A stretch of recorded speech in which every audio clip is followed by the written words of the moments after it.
Let's see here. Okay, well, today we are going to continue with Nechemiah and chapter 3 and move on into chapter 4.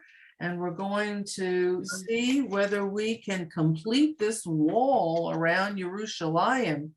And we hope and pray that Nechemiah is successful in his endeavors. So we're going to move right now to chapter 3. Pasuk, we're going to go back to like Pasuk 13. Now, can anybody give us a little bit of a review? Oh, Rhonda, before, can I just make a quick announcement? Okay, Sure. I'm sorry. Sorry to interrupt you. No I problem. did not mention before that this is Rhonda's 80th Zoom class, teaching our class. And Rhonda, when we used to meet in person, we always used to pass a cup because our class is under the auspices of Livonia chapter of Hadassah. And a lot of people, since we've gone to Zoom, since we can't pass a cup every week for your generous donations, we ask that you make donations. Some people call Sandy Wine, our treasurer, and put it on credit card every 10 classes, every 5 classes, or they give cash donations, whatever works for you. It is a way that we do bring extra funds in that are much needed at the hospital. And we appreciate whatever you can do. I did today put Sandy Wine's phone number on the chat to everyone. So if you don't have Sandy Wine's phone number, our wonderful, amazing treasurer, then you can look on the chat and write down her number. We appreciate any and all donations, whatever you are comfortable giving, but we really appreciate it. Thanks so much. Now I won't interrupt you. Okay, that was a paid political announcement. I knew she didn't say that. We hope and pray that you will, in honor of the class, wow, 80 sessions that we've been going on Zoom. That's amazing. That you will make donations to Hadassah Hospital. And I will send out the numbers that you can, connect with people to take your donations.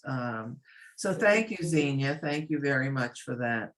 So can we have anybody talk about a review of what we spoke about last week? I hope that everybody watched the film that I sent out.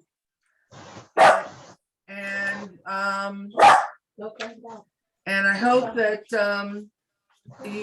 I hope you did watch it, because it gives you a visual of what we're talking about. And sometimes once you see it, it's very, very impressive. So if you didn't watch it, please do so this week.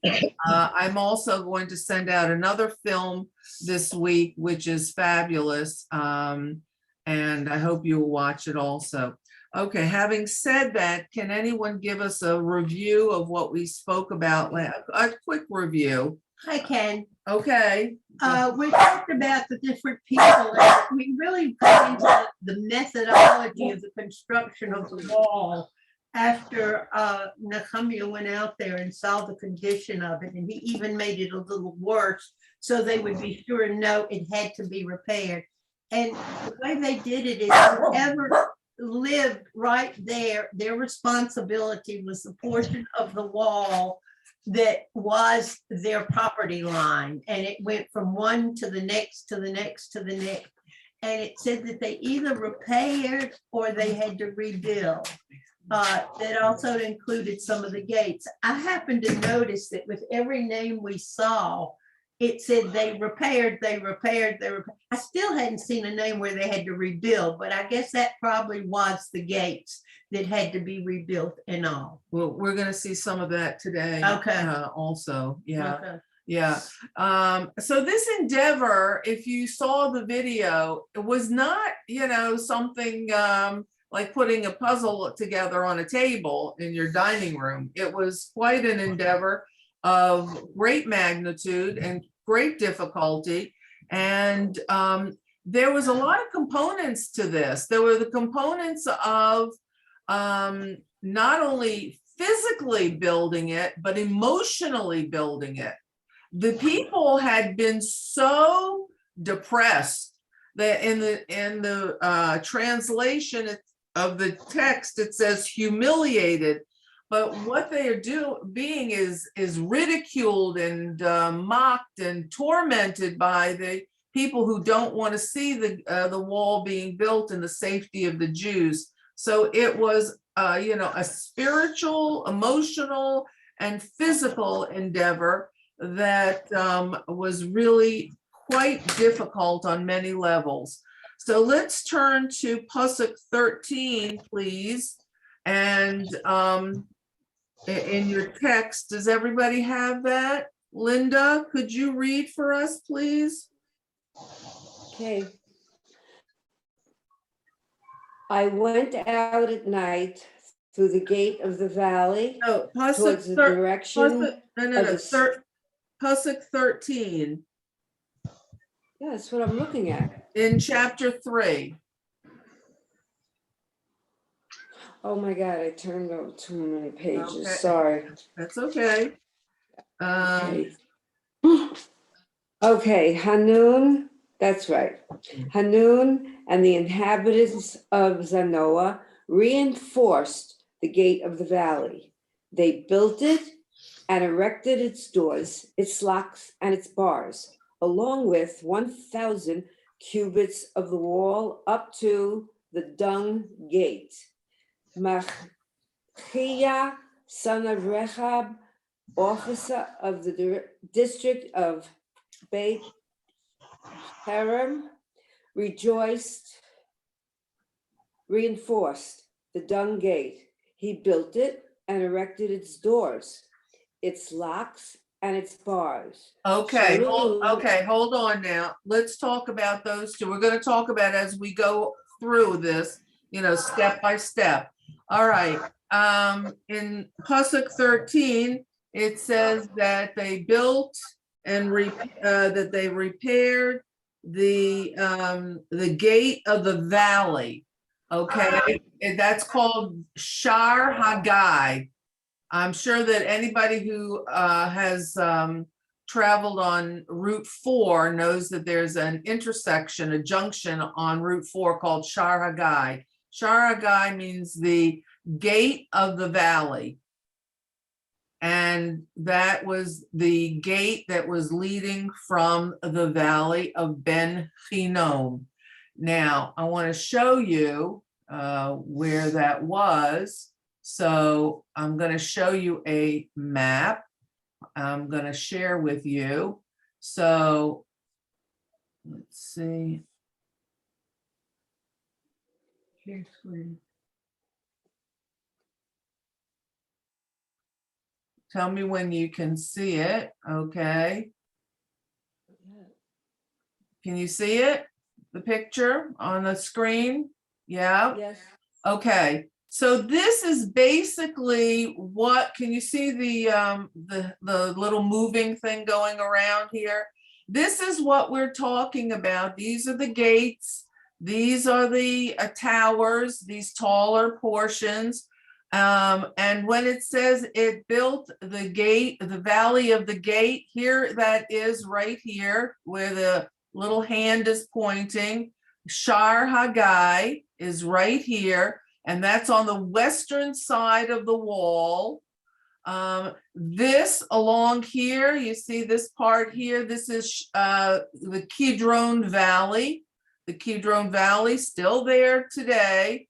This whole area here is on the eastern side of the wall. And this is where the Ir David was built along this smaller area. And today, Ir David is being excavated down here. And here is the Temple Mount up here. So you can see the Temple Mount. So the Shar Hagai was here on the western wall. And the valley on the west was called the Valley of Hinnom. So you see this whole area here on this side. This is an elevated portion of the temple of the mount of the mountain, Mount Moriah. And I'm going to keep this on for a minute until if we get to somewhere else that we need to talk about.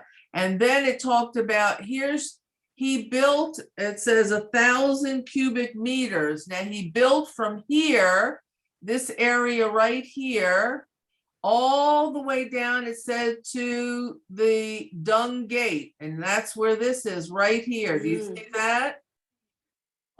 He built this whole thing down to the dung gate. One person? Now he had workers and. But I mean, that yes, was one person. that was his responsibility. Oh, okay. That's the whole area that he built. And you see here, okay, let's continue. We're going to, Carol, do you want to read some for us? Yes, I just had to unmute myself. Okay. Yeah. 15. So where am I reading? 15. Yes. Right. Where am I? Shalom, the son of Kar-Hoseh, the governor of the district Mitzvah, strengthened the gate of the spring. He built it, covered it, and erected its doors, its locks and bars, and the wall of the pool of Shiloh towards the royal garden, until the steps descending from the city of David. Okay, stop there. Wait, stop there. Now, do you see along here, it says the king's guard, and then it says the pool. Do you see that? That right here is the pool that they're talking about. So the first person was building here until the dung gate, and then the pool area, and the steps to, the Ir David. This is all right along here. So he is rebuilding that area. All right, and that's what is the water that's coming from that is from the Shiloah springs. That's what's filling up the pool, and that pool it has many uses. One, it's like a water reserve, and two, and providing water for the city. Okay, so let's continue. You want to continue the next one? Yeah, that's right. But can I ask a question? Sure. I can't see which is the lowest part, because the David City is up on a hill, isn't it? Well, And the this whole thing is up on a hill. This is all on a hill. It's hard for us to see that it is, but this is a valley along here, and this goes up to the top here. This is all on the Mount Moriah. Yeah, but the Siloam pool, Yes. is that at the bottom of a hill or halfway down? No. It's all part of the top there. It may be a little bit lower because the water reserves are coming out of the ground, but no, it's not. It's not so far down. Yeah, And then there was Rhonda, I've got a question. Yeah. I don't know whether it's answerable, to be honest. This is showing Jerusalem in the time of Nechemiah. This is several hundred years after the time of King David and King Solomon. They're not showing on this Mount Zion, where King David is supposed to be buried. Now, the question is, was Mount Zion not included in the old city at that time? Mount Zion, Har Zion. Yeah. Well, this is Yeah. Har Moriah. First of all, King Okay, David. I'm looking at the title. The title says Jerusalem in the time of Nechemiah, Right. but it's not including Mount Zion. No, we're only talking about the Temple Mount area and Ir David area. which is over here. This is all the Ir David area where King David's, but that had been destroyed. We're talking not a couple hundred years, Marion, we're talking over 1,000 years. This is a long Not time. from- This is a long time since King David. It's not 1,000 years. Nehemiah, it was when? 400 BC. King David died, say 500-600 years previously. And he would have been, according to tradition, he was buried on Mount Zion. So, I mean, He was buried in Ir David. And there was actually a place where some of the kings were buried. Very few, but there was a place where they were buried. Oh, that's at the southern end where there's a sign that says to the tombs of the kings. At the southern end. Down here, the tombs of the kings. Yeah. I can't see that because I don't see that. There's no names. Do you see that? No names with it. No, but where is it? Do you see the tombs of the kings? Yes. No, you need to go further west. You're down at the bottom and you need to go further west. Out at the bottom. Over here, kings. Outside the walls? Don't. I don't somewhere know, over there is where the tombs of the kings were. Marion, we can talk about that another. I want to move on with the lesson, okay? Okay. But this is a long time since David and Ir David was destroyed. It was destroyed by the when they destroyed Jerusalem. So we don't have, the whole excavation on the top anymore. No, I know that, but what I'm saying is that Mount Zion obviously existed, but it's not in this. It's not in this model. Okay, I'll have to look and check on that. Okay. Okay, thanks. All right. Thank you. All All right. right. All right. Could everyone mute themselves, please, except the person reading? Okay. Xenia, you want to continue? Sure, okay. On number 16, Yeah. is that where we're at? Yes. Okay. Yeah. After him, Nechemiah, son of Azbuk, chief of half the district of Beit Sur, repaired from in front of the graves of David as far as the artificial pool and as far as the house of the warriors. After him, the Levites repaired Ruham, son of Bani. Next to him, Hashbabiah, chief of half the district of Keilah, repaired for his district. After him, their brothers repaired. Bavai, son of Henadad, chief of half the district of Keilah. Next to him, Ezer, son of Yeshua, the chief of Mizpah, repaired a second stretch from in front of the ascent to the armory at the angle of the wall. After him, Baruch, son of Zakkai, zealously repaired a second stretch from the angle to the entrance to the house of Eliashib, the high Okay. priest. Okay, hold on. So, Mhm. let's see, did you just read 19? She read. Yeah. Mhm. Okay, and for 19, it says, and that area, Ezer, the son of Yehoshua, the governor of Mitzpeh, strengthened that area. And in the Hebrew, it was called, the area that he strengthens is called Neshek. We all should know that word Neshek. Does anyone know what it means? When you walk into the Kenyan, they say, do you have a Mhm. Neshek? It's a A gun, weapon. a weapon Mhm. or a A gun. gun. So Mhm. that was the area that they were repairing, apparently, where the guns or the weapons were stored at that part of the wall.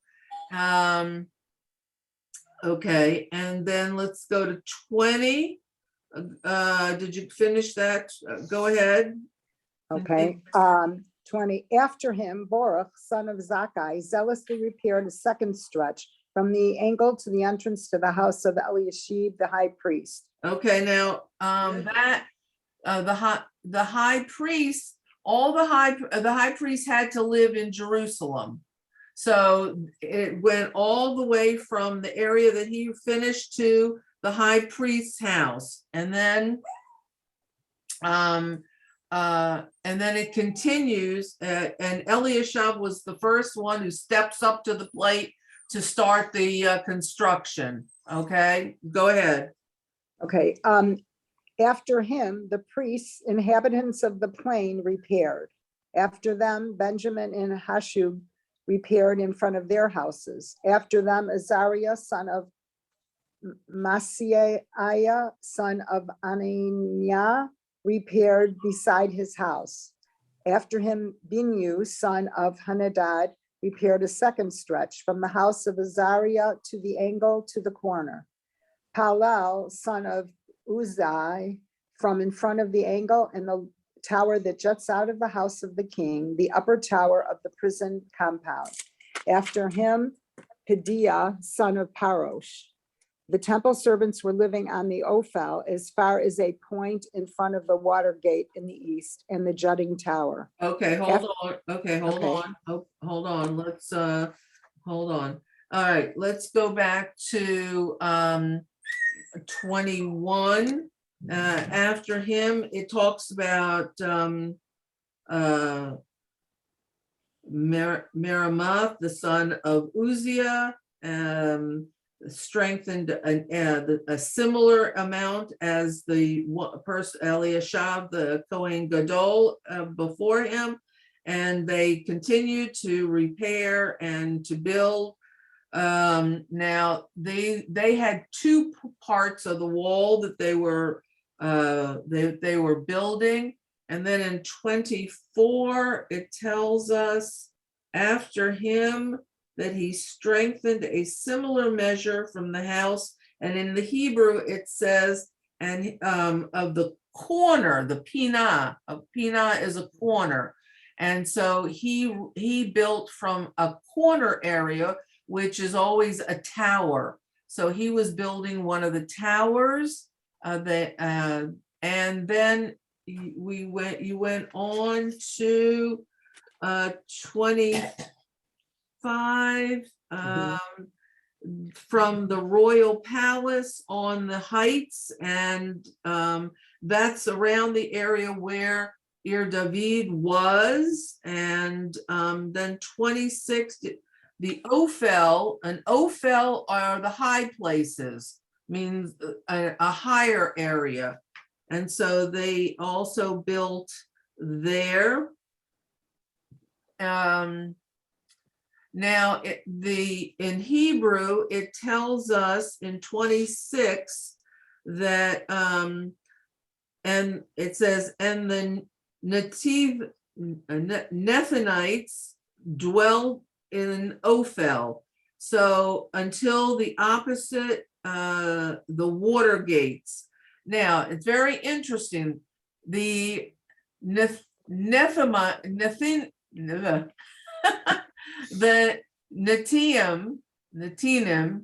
were the actual Gibeonites. They may sound familiar. That name may sound familiar. They're from Joshua's time, way back in Joshua, but we learned about them in David HaMelech's time. They did some terrible things to the Jews in one confrontation, and David gets his revenge on them, and he makes them it's called the woodcutters and the water carriers, and they were assigned to work on work for the temple once they made a treaty with David HaMelech. So interestingly enough, they are given the section of the wall to build that says that it's across the water gate. They're the water carriers, okay? So that would make sense. And And each time we read about someone in particular, we find out that they have a relationship somehow with the area that they're building, whether they live there, they're the governor of that area, whether they're the high priests that are working in a certain area. They all have an area which is connected to them in some way. Okay, Linda, you want to continue reading Pasuk 27? Okay. After him, the Tekoites Tekoans. reinforced. I'm in 27. Yeah, the Tekoans. It's the 27. different here. All right. Okay. Reinforced a similar measure from opposite the great extending tower up to the wall of the Ophel. The Kohanim reinforced above the horses' gate, each one opposite his home. After him, Zadok, son of Emer, reinforced opposite his house. Okay. After him. Okay, hold on. Let's, so in 28, we had that above the horses' gate, the Kohanim strengthened the walls. Now, that whole neighborhood, where the gates of the horses were where the Kohanim lived. So they would naturally be the ones to strengthen that area because it was closest, and it was also very close to the Beit HaMikdash. Okay, you want to read the next, continue?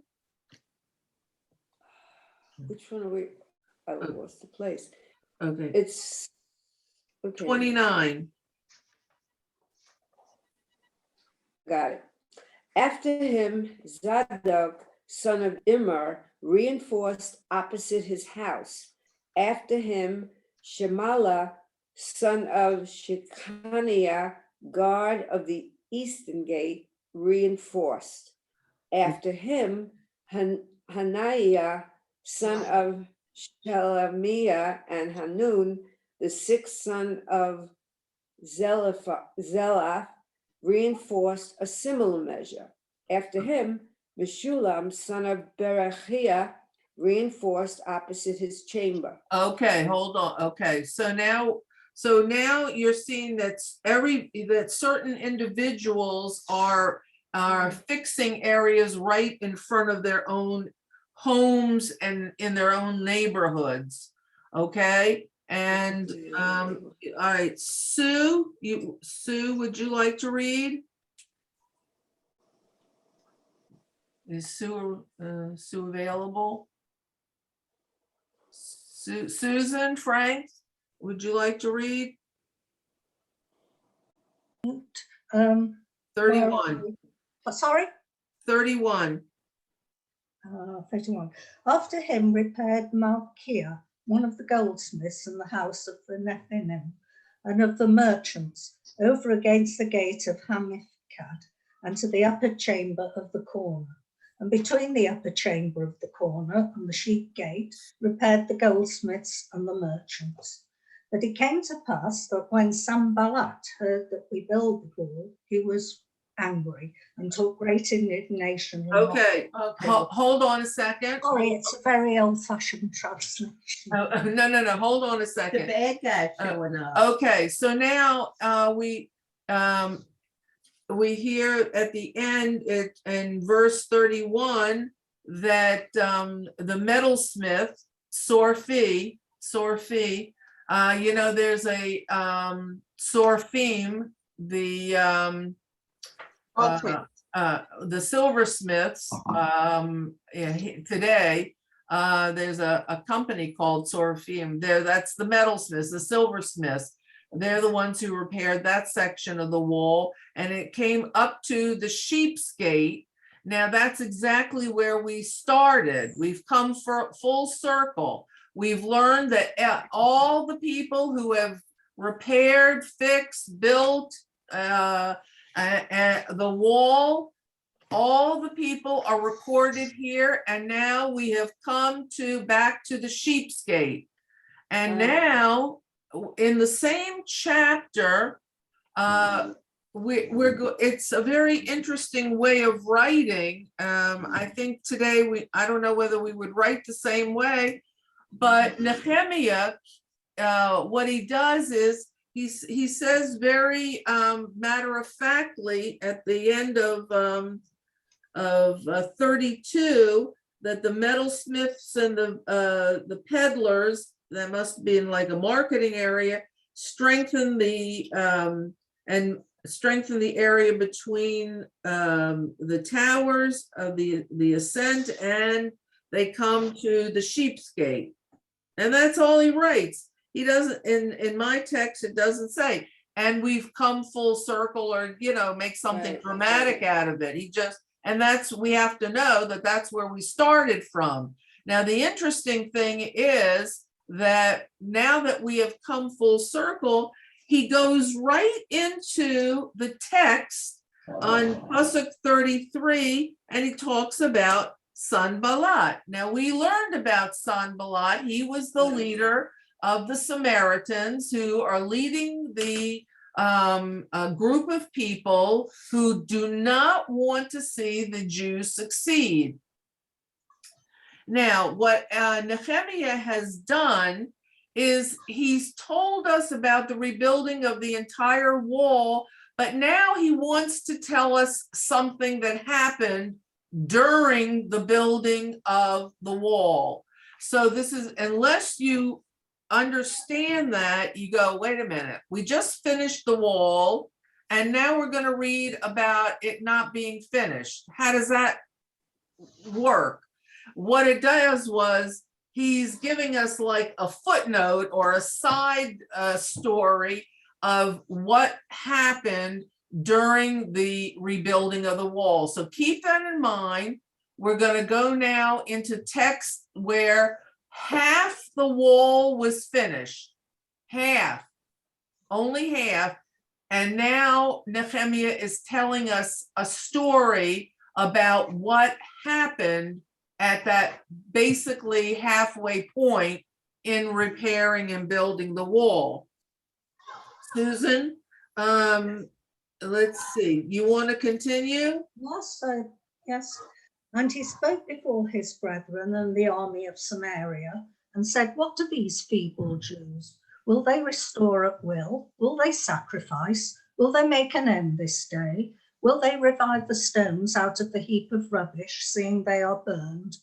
Now Tobiah the Ammonite was by him, and he said, even that which they build, if a fox go up, he shall break down their stone wall. Hear, O our God. Okay, now wait. Okay, hold on. Let's talk about that.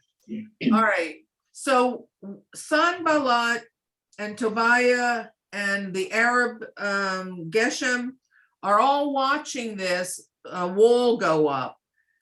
The only thing they can do are two things. Two things they can do. One is they can torment the people verbally and really humiliate them so that they lose faith, and that they cannot work properly because they're emotionally challenged in this regard. Or two, what Sanballat can do is to invade the city and go to war with them and go to battle and create such a terrible situation that people will be killed. So what happens is let's imagine that they're on horseback or donkeys or whatever, and they've got loads of people watching these Jews rebuilding the wall. And what they're doing is throwing jabs at them, verbal jabs. And they say to them, why are these Jewish weaklings doing this? And in a way, that word weakling is almost an insult. It means like a nebuch kind of a person, like, a miskena. And that why are these people doing this? Well, what is their purpose? He says, will they let them? And what he's referring to is, will the surrounding nations let them build the wall? Why he's asking about that, he's just making it sound horrible, like all of a sudden all the nations are going to be against Israel, Judah, because they're building the wall. So they're scared, using scare tactics as well. Will they bring sacrifices? In other words, are they going to finish this wall so that they can make their sacrifices in peace and not be disrupted and tormented while they're praying? And then it says, can they finish in a day? They were mocking them like, you couldn't finish this in a day. It doesn't matter when you could finish this. It's constant mockery. And the truth of the matter is that if you are already questioning why you're doing something, if you're not feeling, more than 100% strong and secure in what you're doing, then any kind of ridicule and mockery can be a very effective way of making things seem negative. The negativity and negative energy can really destroy a person's enthusiasm. So they continue to talk like this. He says, can't they restore the stone? Can they restore the stones out of the mounds of charred dust? In other words, here the Babylonians had, crushed some of the walls. The walls had fallen. The stones had been burned. And they decided that what they're going to do is use these stones, reuse them, rather than go out and collect and cut other ones, because it was quicker to do that rather than take more time. And don't forget, time was of the essence to block out these people. So, they're just adding insult to injury here. And then it says, Tobiah, he throws in his 2 cents, and he says, even that which they build, if a fox were to go up to the wall, it would break it. In other words, here's a little fox, they don't weigh very much, they're small, and he says, even a fox could go up to the wall and it would come tumbling down. He's giving them no credit whatsoever for building the wall, and he's again insults and adding insult to injury. Now, in Pasuk 36, and it's not even a new paragraph, it's a continuation. We hear our God, for we are ridiculed. Now, this is the beginning of a prayer that Nechemiah prays to God. Do I have a reader? You want to continue reading, Susan? Yes, I don't Yeah. Okay, so now we've had a few pasukim of ridicule by the enemy, and now Nechemiah is he just needs to turn to God. Go ahead. Hear, O our God, for we are despised, and turn back their reproach upon their own head, and give them up to spoiling in a land of captivity, and cover not their iniquity, and let not their sin be blotted out from before thee, for they have vexed thee before the builders. So we built the wall, and the wall was joined together unto half the height thereof, for the people had a mind to work. Okay. That's the end of the Don't chapter. these people like, Wait a minute. Wait, hold on. What? Someone said something? I said, do you want me to carry on to Oh, chapter no. 4? No, just hold on. We're gonna talk about this. Go Don't ahead. these people like Shenbalat and Tobiah, they're not afraid, it doesn't bother them that it was the whole king of the whole nation of theirs that is having this done? No, They could care less? no, the truth of the matter is, that's a good question, and this is the situation.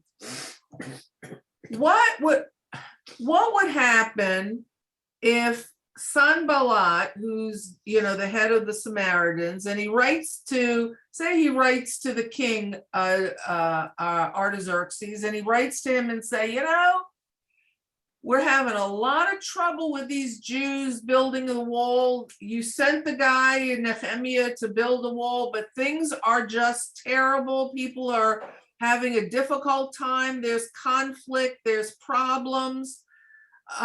He could write anything he wanted, make up anything he wanted. Now, what would the king do when he got a letter like that? What do you think the king would do? I think he would say, you leave them alone. They're doing that because I want it done. All right, well, that's one answer. Okay. Anybody else? The king might sends his send cupbearer to take care of business Right. in Judah.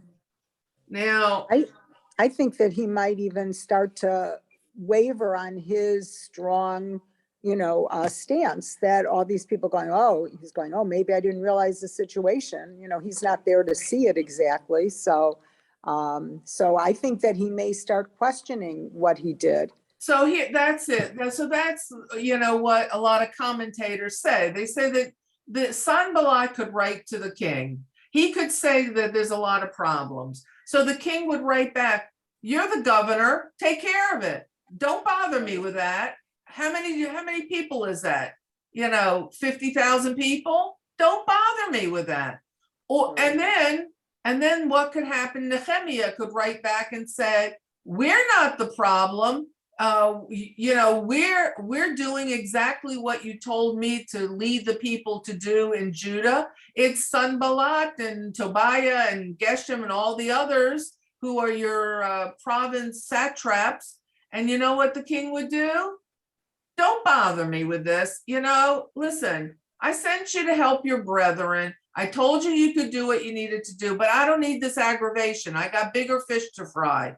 So it could be bad for the Jews. He could say, well, just forget it. I'm not financing this anymore. So it's not good for either party to write to the king, because it would make Sanballat look weak if he wrote that he can't handle the situation. And it'll make the Jews look as though that I've had enough with the Jews. We don't need to do this. It's not so important to me as king of Persia. So neither one of them wants to report back to how things are going. So what they've done is each one is handling it the best way they can in order to frustrate the situation without notifying the king.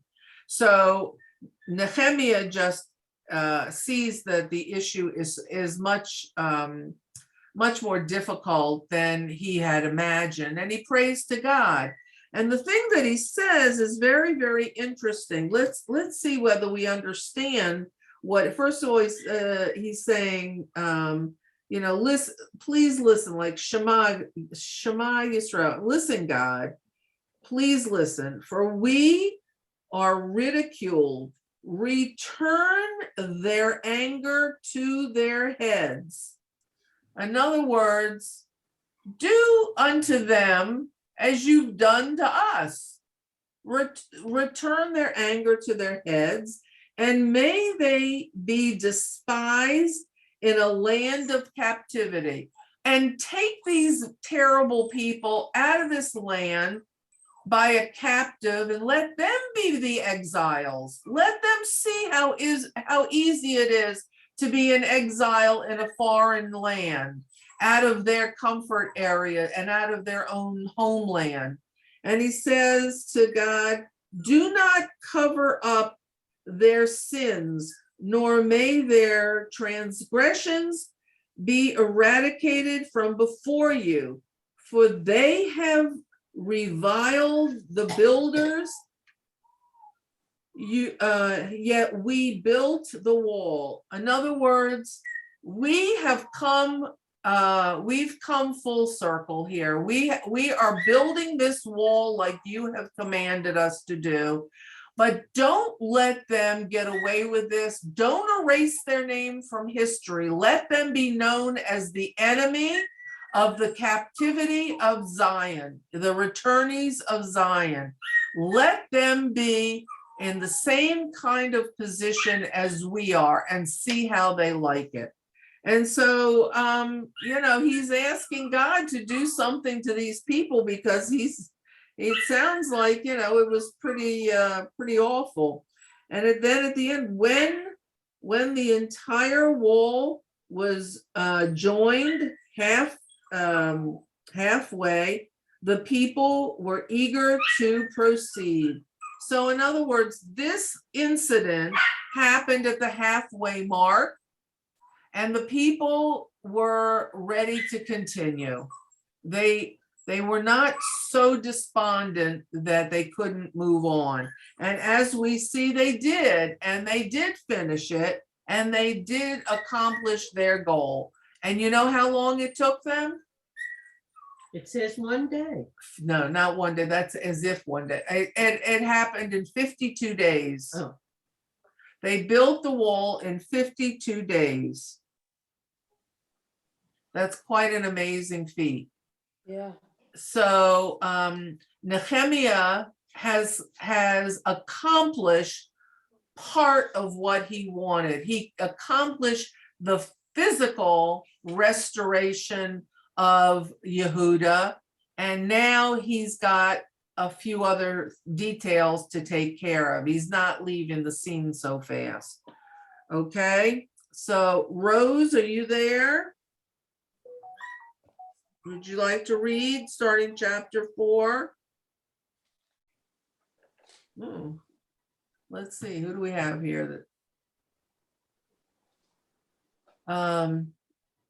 Sue, you want to read?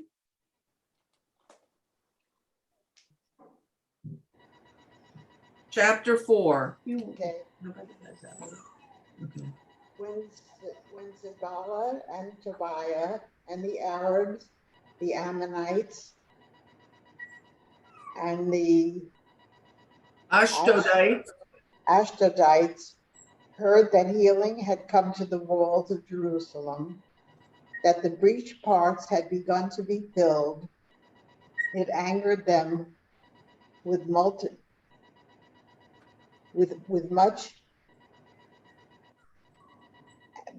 and they all come.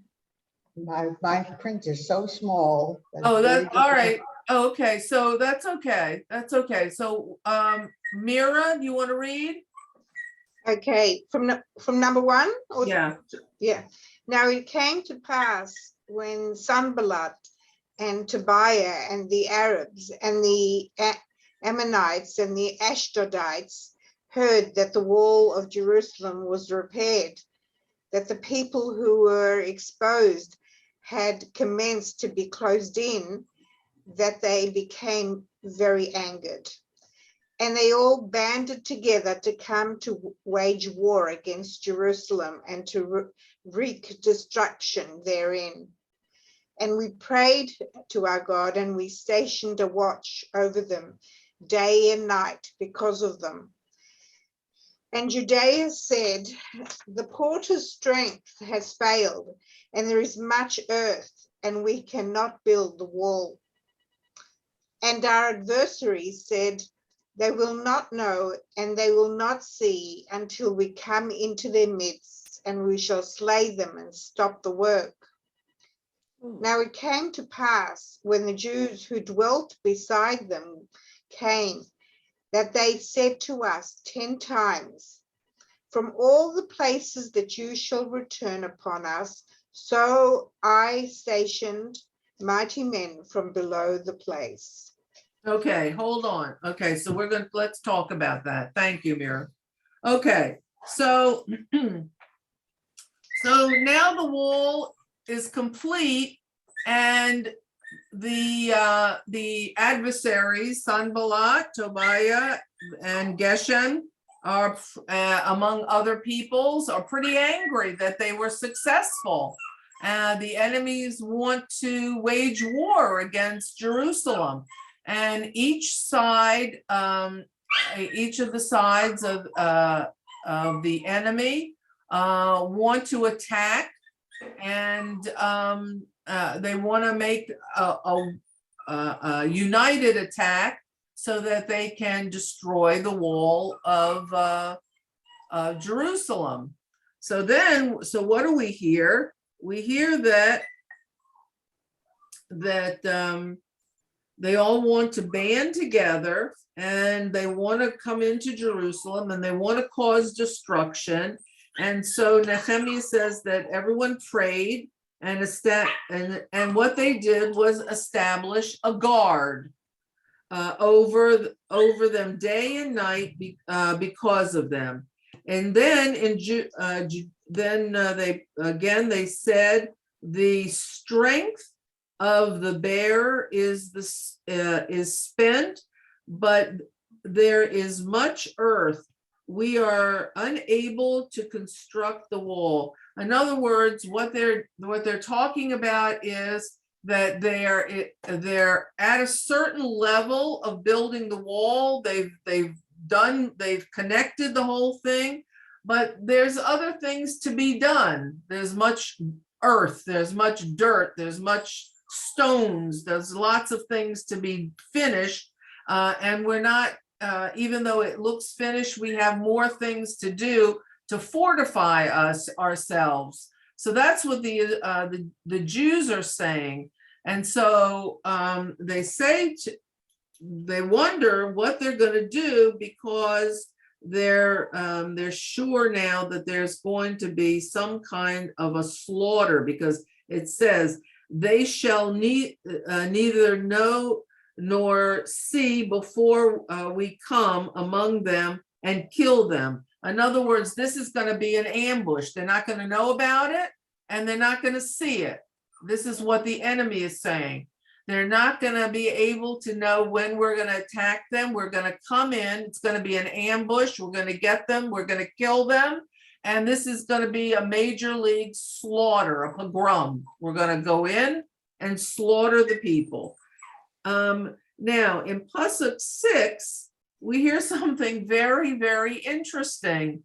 It says, then when the Jews who lived among them came and warned us 10 times, gather together, and this is what they say, gather together from all the places against us. What is this? It came from the Jews who lived among us. Aren't they all one Jewish people who are building the wall, living together? No. The ones that were still there, or the other people? That's right. That's right. The ones who had been living in Jerusalem since before the exile, and who had stayed there. They're like called the old Jews, you know, the ones who had stayed behind, who weren't considered worthy to be exiled. They had created their own life in Jerusalem. They had created their own whole lifestyle, basically, and they had a relationship with Sanballat and the other countries. They had been living there basically in peace, and they were kind of they had lost their way Jewishly. But now that the wall is built, and these old, I'm going to call them old Jews, not age-wise old Jews, but old that they had been living there since before the exile. These old Jews were part of Sanballat and Tobiah's plan. They had heard the plan. Sanballat had confided in them. And what happens? Sanballat tells him, we're going to make an ambush and we're going to slaughter the Jews, so you better get out of there. You better become part of us. What do these Jews do? All of a sudden, they decide how can they allow their fellow Jew to be slaughtered like this?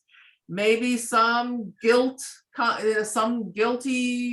feelings came about, but what they do, it says that they warn the people 10 times, okay? 10 times at the end of Pasuk 6. Gather together from all the places against us, meaning we're part of Sanballat, but we're not going to fight you. We're going to tell you what's going to happen. We're going to reveal to you what's going now. Whether they told him 10 times or not, it means that's an expression that we find many times in the writings, ancient writings. 10 times meaning I told you over and over and over again. So they told them multiple times there's going to be a war and you should gather and you should prepare yourselves to fight these people. So what is this? What's the significance of this? All right, Mira, you want to continue reading after at Pasuk 7?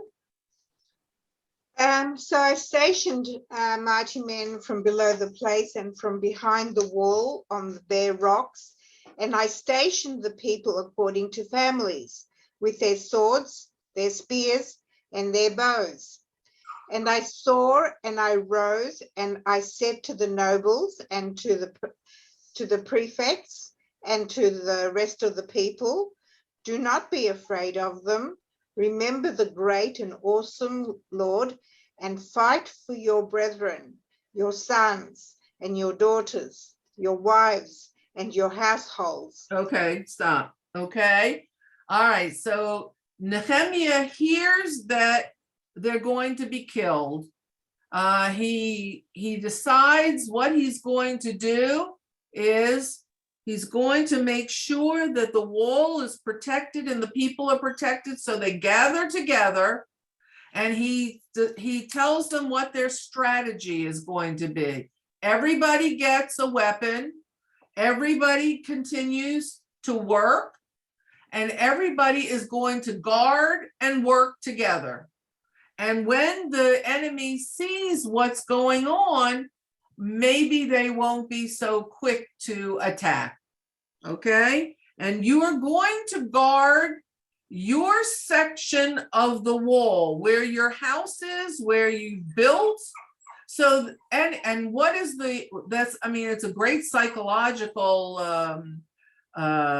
use of, a warfare, is that if you're going to protect your house and your family and your area that you've just repaired, you're going to fight a lot harder than if you're somewhere else fighting for somebody else's area. So this was a very strong tactic that Nechemiah used to tell the people, this is where you're fighting, this is where you're fighting. Now think of these people all along the wall of the area that they had built. Okay, continue. Yes. Rhonda, Yes.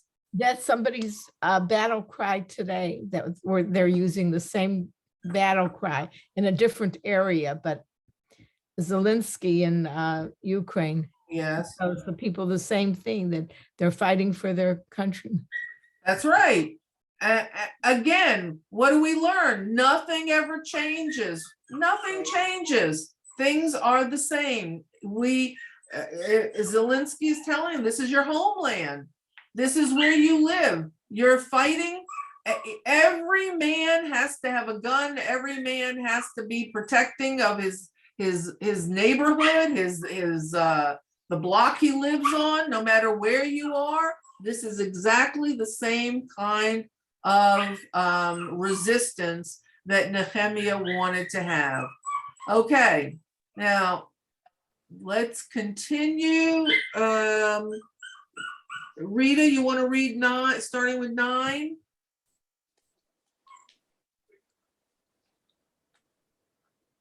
You've got your Rita.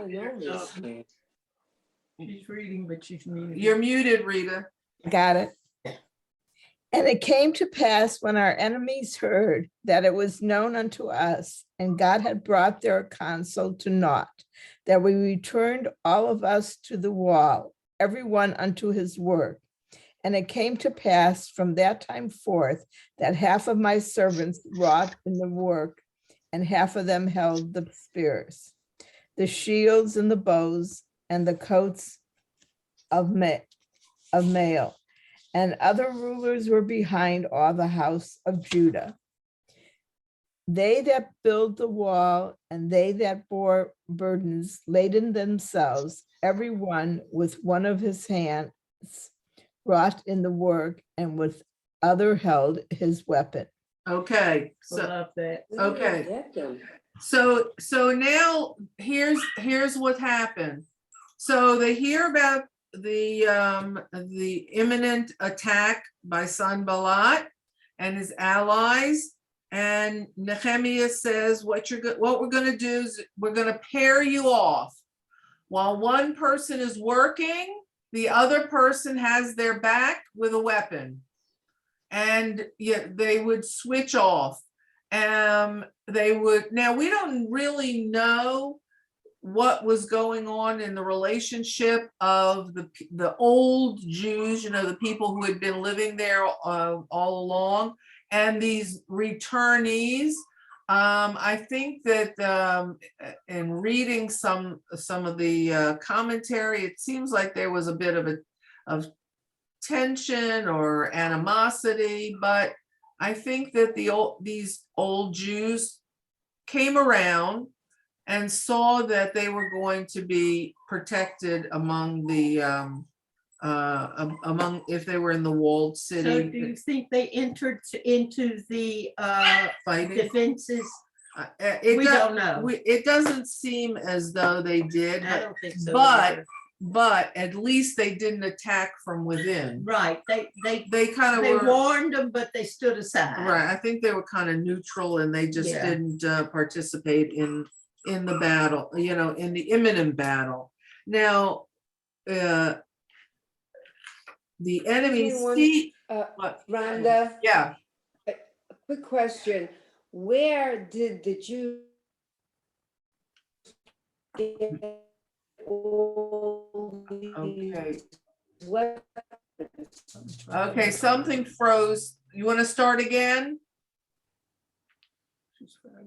All right, Linda, you're frozen. Where you can't hear me? Yeah. Where did all the Jews get the weapons from? Well, they had weapons. They all, you have to have They weapons. had them?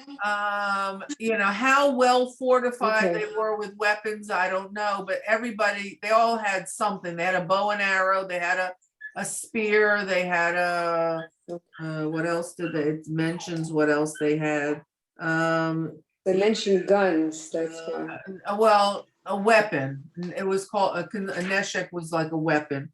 So they had spears and shields and bows and arrows, and that's basically what they were fighting with. They probably had some swords.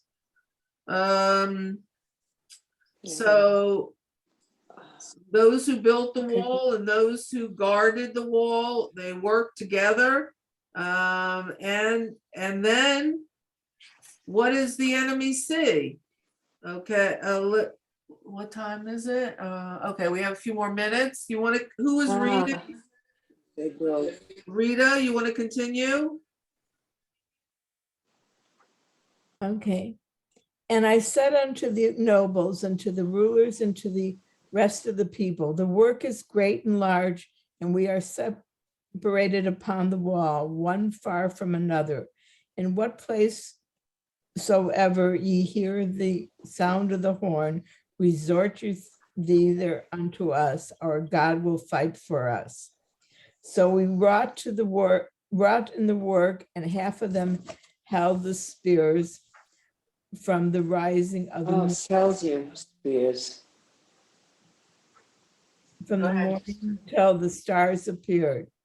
Likewise, at the same time, and I unto the people, let everyone with the servant lodge within Jerusalem, that in the night they may be a guard to us, and may labor in the day.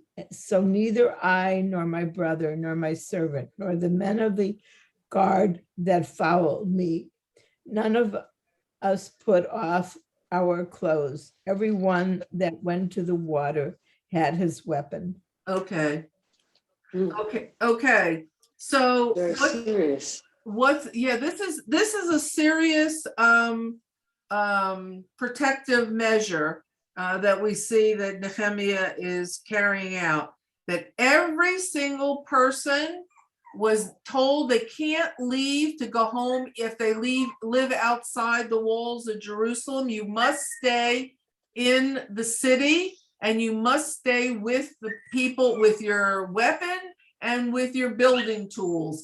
And he says, and nobody is allowed to go to sleep unless it's your turn to sleep. And nobody takes off their clothes to go wash their clothes or take a bath. You sleep in your clothes so that you're always ready. And he says to the people, if you hear the shofar being blown, that's the sound of the call to arms. So what you need to do is be prepared at all times. And if you hear that shofar, you come running to this place. And he designates a place where the people are to mobilize so they get their orders for fighting and defending the city. So,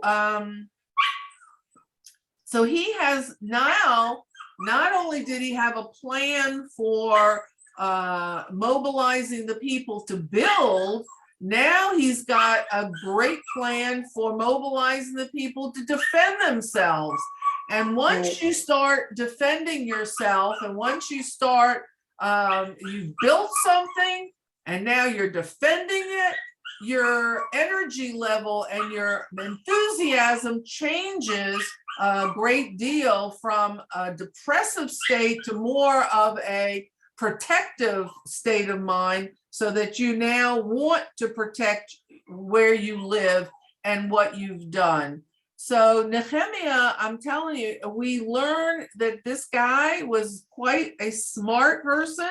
He really has rallied now the people on 2 different levels, and now they're ready. They are ready to go should anything happen. And this is where we're going to end. We'll start with chapter 5 next week, and hear what happens, because this is now quite an exciting time.